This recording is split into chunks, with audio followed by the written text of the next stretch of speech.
Et voici 364 jours, la télé-réalité qui vous révèle tout de Père Noël.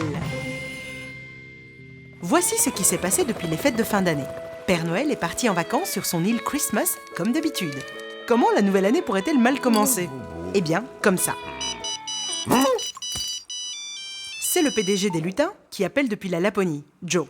Et Joe appelait pour faire remarquer que la commande du Père Noël pour Noël prochain est énorme. Le problème, c'est que les lutins auraient alors besoin d'augmenter leur capacité de production. Non, les lutins n'ont qu'à commencer à travailler dès maintenant, c'est tout. Mais selon Joe, les vacances, c'est pour les lutins aussi. On dirait que les cadeaux ne vont pas être prêts pour le 25 décembre. Heureusement, il y a ce bon vieux contrat. Et si les lutins ne respectent pas la date de livraison, Père Noël transférera ce contrat à une autre coopérative. Joe crie à la rupture de contrat abusive et il menace d'envoyer leur avocat.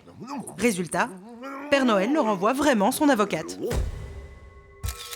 Début du match, Société anonyme Christmas contre Coopérative des lutins.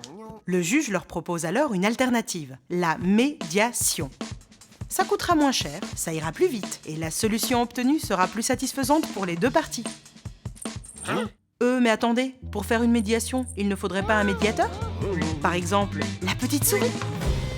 Bon, maintenant, il ne manque plus qu'un endroit propice pour cette médiation. Ah oui, un des avantages de la médiation, c'est la confidentialité. Pour produire plus vite, Joe propose de fabriquer des cadeaux plus rudimentaires. C'est l'intention qui compte, non? Non. Père Noël tient à rester à la page. Et on en revient à un air connu. Alors la petite souris va les voir séparément. Elle commence avec Joe. Puis c'est au tour du Père Noël. La petite souris lui propose de livrer le fond de sa pensée.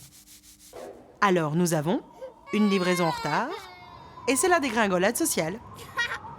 Retour en séance plénière, où la tension a diminué, et où Père Noël découvre le véritable intérêt des lutins, pouvoir participer aux jeux intergnomes d'hiver. Bon, la compréhension, c'est bien, mais une solution, ce serait quand même mieux. Donc, Père Noël pourrait prêter son traîneau aux lutins pour aider à la modernisation de leur usine. Et pendant ce temps, Père Noël pourrait profiter d'une cure thermale. Et cela nécessite quelques arrangements juridiques. Mais au moins, les plaignants ont cessé de se plaindre. Et surtout, le Noël prochain aura bien lieu. Et c'est ce que vous aviez manqué dans 364 jours, la vraie vie de Père Noël. Joyeux non-Noël! Ho ho ho!